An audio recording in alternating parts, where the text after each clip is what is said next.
So welcome everyone. Today you join Shaan Nobee, who will be presenting to you adventures in bug hunting, fixing a bug in the ZFS file system. If you have any questions, then please ask them on the chat and Shaan will answer them at the end of this session. Thanks ever so much. Take it away, Shaan. Hello everyone and welcome. So the topic of this talk is adventures in bug hunting, fixing a bug in the ZFS file system. So what's this talk all about? It's basically an unexpected adventure that I had while investigating an issue in Event Store Cloud roughly 1 year ago. And it turns out that the issue was not with Event Store DB itself, as we initially suspected, but in the ZFS file system that's used on Event Store Cloud. So in that talk, I'll walk you through the details of how we found out the bug and how we found the bug and fixed it. But the more important thing about this adventure is not the bug itself, but the journey. What are the techniques and the tools that you can use to find the root cause behind similar issues? So let's get started. So about me, I am a distributed systems engineer at Event Store since a bit more than 5 years now. And my job is to write code for the database engine. So before we begin, what is ZFS? ZFS is a file system, a really powerful one. The OpenZFS website states that it is the most advanced file system in the world. So one major thing that distinguishes ZFS from other file systems is its focus on data integrity. It provides really powerful protection against data corruption. So for instance, when you're reading a file from the disk, checksum verifications are done automatically. And if something does not match, then it can even repair it in some situations. And ZFS was originally developed by Sun Microsystems for the Solaris operating system.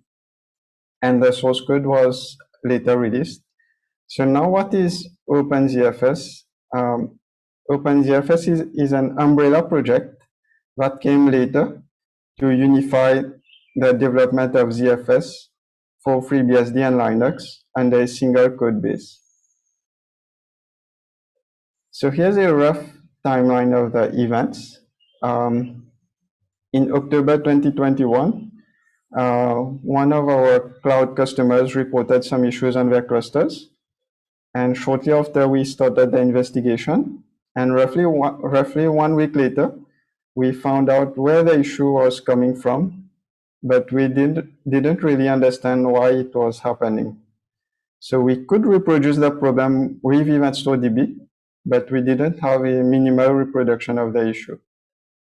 So it took roughly 1 month of trial and error between the 19th of October to the 18th of November to finally get a minimal reproduction of the issue and a better understanding of the problem.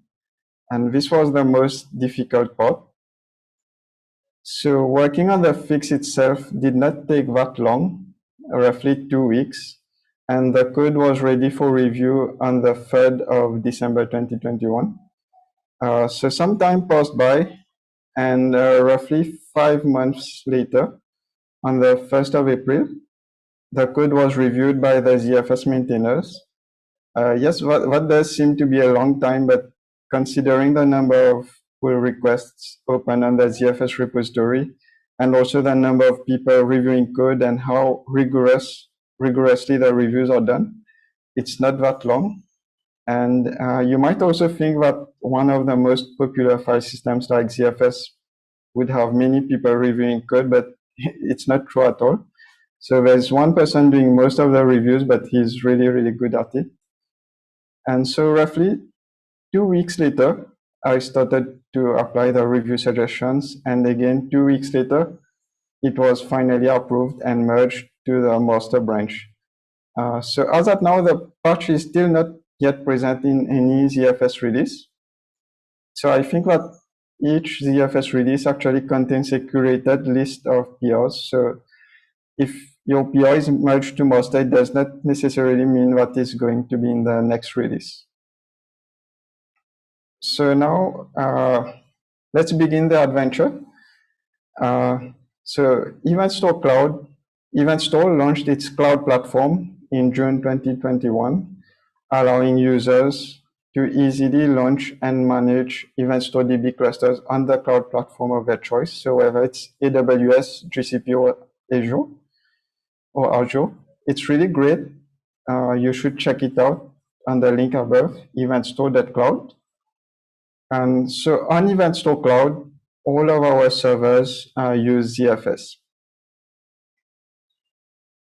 So a few months later, a cloud customer using Google Cloud Platform, or GCP for short, reported that they were seeing frequent ejections on their cluster. And a quick look at their logs showed something strange. We could see a few writes taking several seconds to complete, 14 seconds in this screenshot. So usually writing events to the database should take only a few microseconds or milliseconds at most. So it was really, really strange to see a write taking such a long time. And the problem was occurring relatively rarely, every 5 to 7 days on average, without any distinct pattern.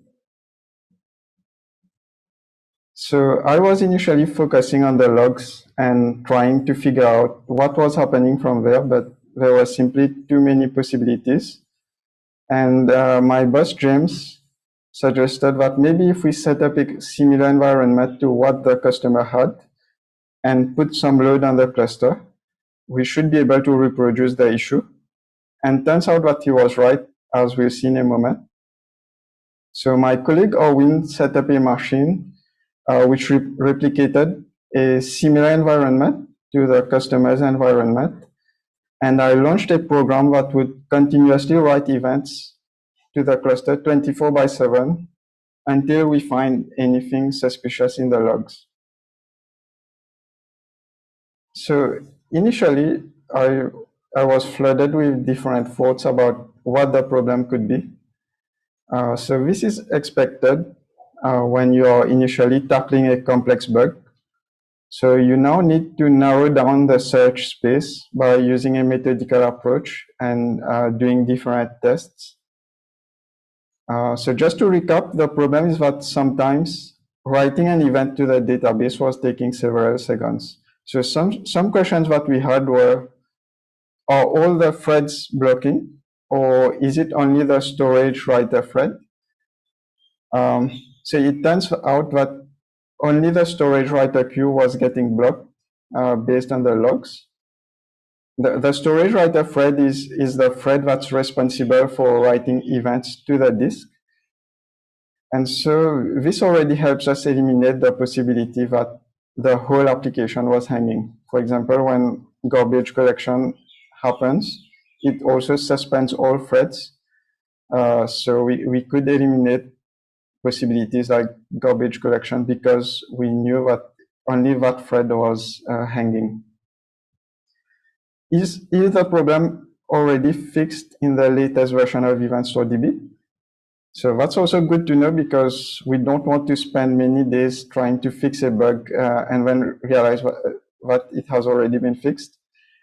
Was it a GCP specific problem, or does the problem also occur on AWS or Azure?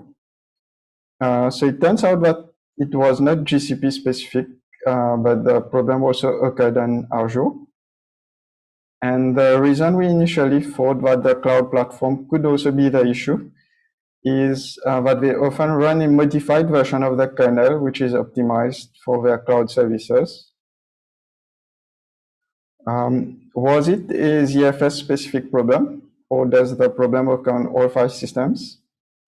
Could it be due to heavy operations being done on the server at that time?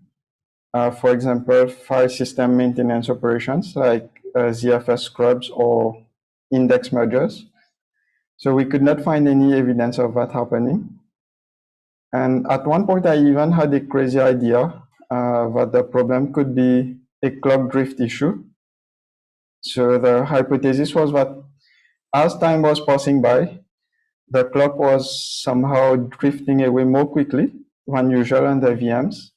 And when it was getting synchronized again, the stopwatch doing the calculation was getting messed up, and the time elapsed or that was printed was longer than the actual time. So, but that was not correct, of course. So now that we had all these possibilities in mind, we need to narrow down the search space.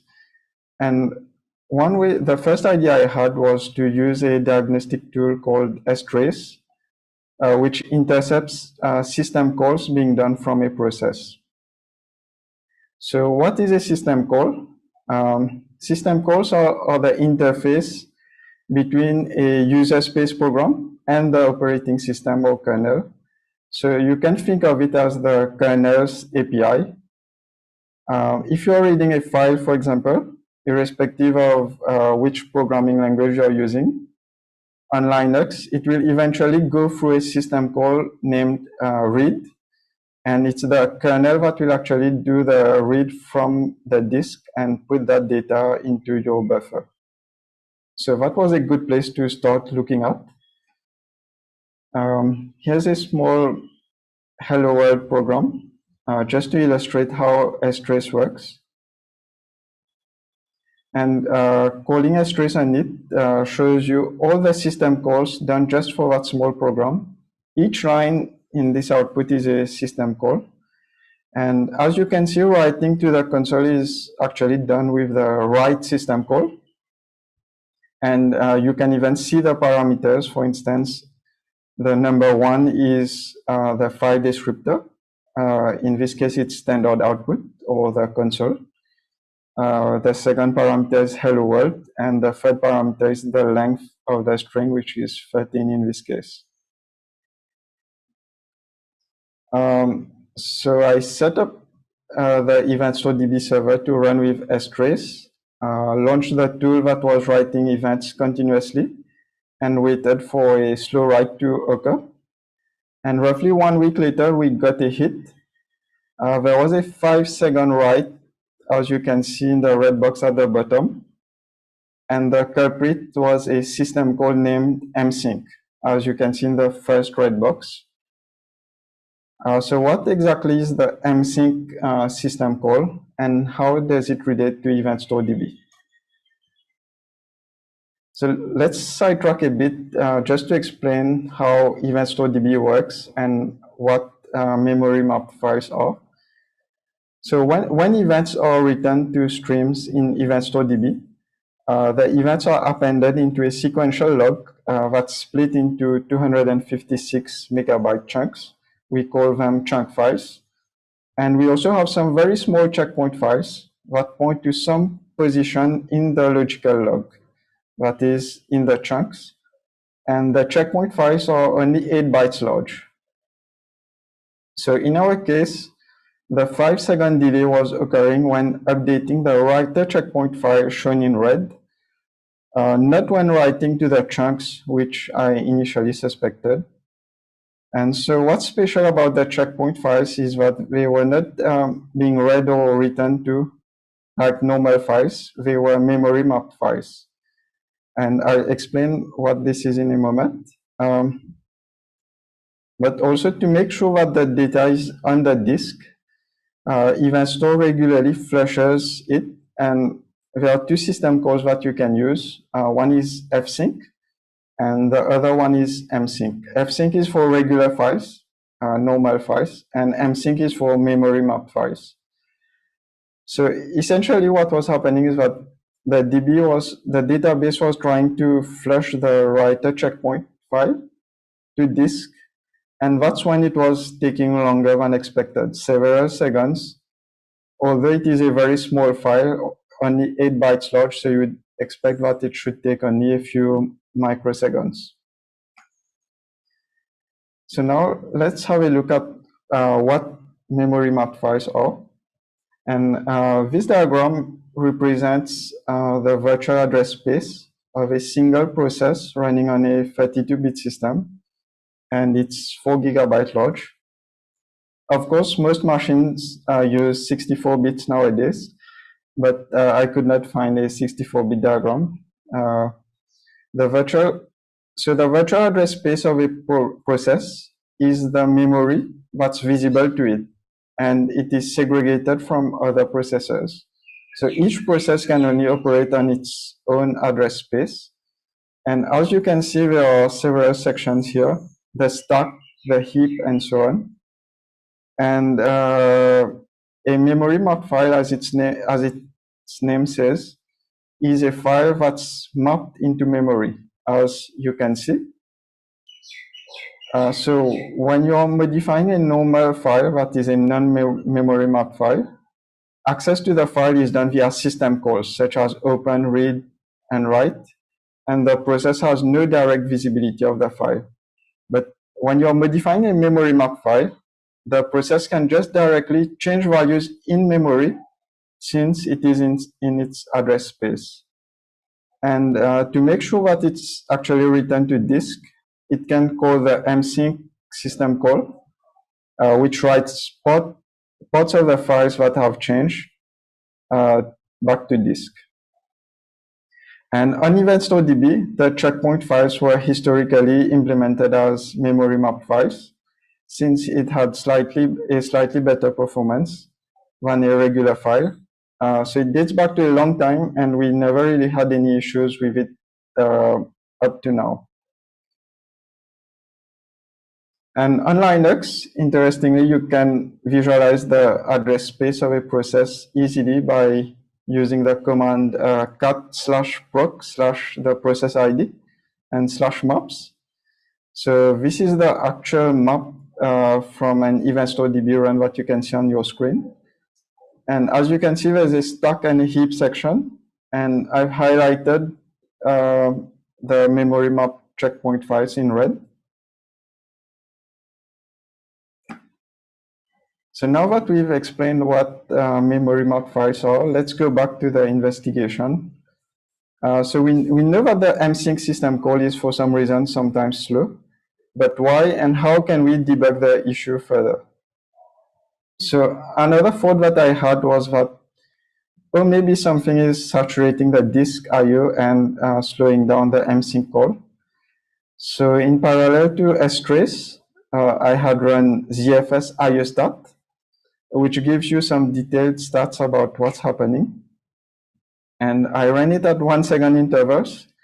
And then when the issue happened, I checked the time and correlated it with the ZFS IOstat logs. But surprisingly, the stats showed that almost no I/O was happening at the time when the issue occurred. So this was very strange. We would expect that a heavy operation was happening at that time because it was taking longer. And another handy tool that I used during the investigation is BPF, Berkeley Packet Filter. And BPF basically allows you to compile some custom C code, not exactly C code, but a subset of it. And it is injected when a certain trace point that you specify is hit in the kernel. So essentially, you can write some custom code that's executed inside the kernel when an event occurs, and without having to recompile your kernel and without affecting performance too much. So now BPF trace, that's another tool. It's kind of a front end for BPF. So it's a tool that allows you to easily use BPF without having to type a lot of code. And the example above prints some information when entering and leaving some specific functions in the kernel and the ZFS module. So K probes are executed when you enter a function, and K ret probes are executed when you leave a function. But by far, the tool that has been the most helpful during the investigation was ftrace. So the Linux kernel is really, really powerful. It has an integrated tracing framework called ftrace, and there's a front-end tool for it called trace CMD that makes it easier for you to use ftrace. And you can actually see what function is being called in the kernel and the amount of time that it took. So without this tool, it would have been much, much harder to diagnose the issue. And there are many great talks by Steven, the developer of ftrace, that you can watch on YouTube. And so as you can see above, I've added a trace on the msync system call to the storage writer queue thread. So trace CMD record means that the traces should be recorded to a file. -p function graph means to use the function graph plugin, which outputs traces similar to what you can see.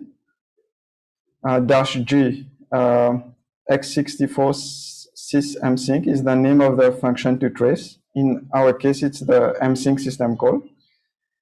And --max graph depth is how deep we should go into that function.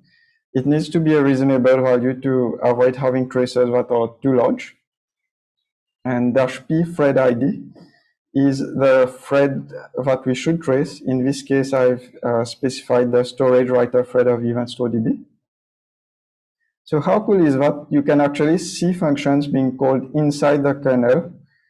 And now every time that the storage writer thread does an msync system call, this will append the information to a trace file.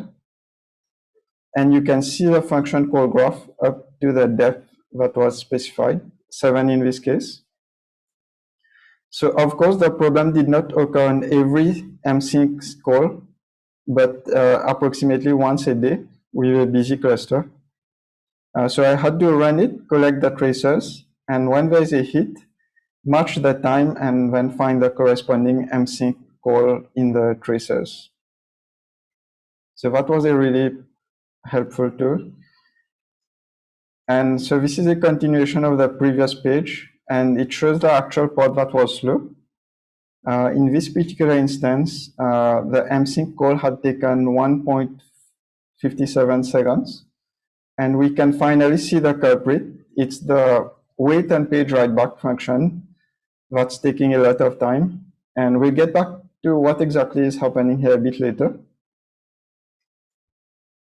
So the next step was to open an issue on the ZFS repository, hoping that it might be something that's easy to figure out and someone from the community would come along and say, hey, that's a common issue, just do this and it will fix it.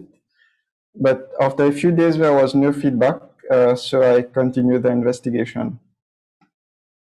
And roughly 1 week later, we were able to confirm that the issue was definitely related to ZFS with the help of my colleague Arthur from SRE.